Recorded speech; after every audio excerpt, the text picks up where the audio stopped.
शुचिसारं विधि विधिलिखितं मोक्षदक्षं सुभिक्षं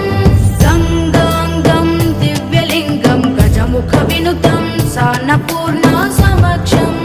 वेदार्थं व्यासपीठं सुरमुनिसहितं शान्तिकान्तं सुखान्तं विश्वेशं चित्प्रकाशं श्रितजनवरदं काशीनाथं नमामि।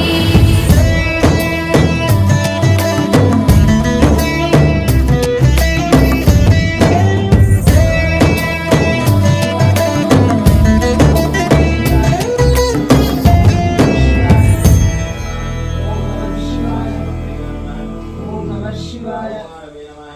ओम नमः शिवाय ओम नमः शिवाय ओम नमः शिवाय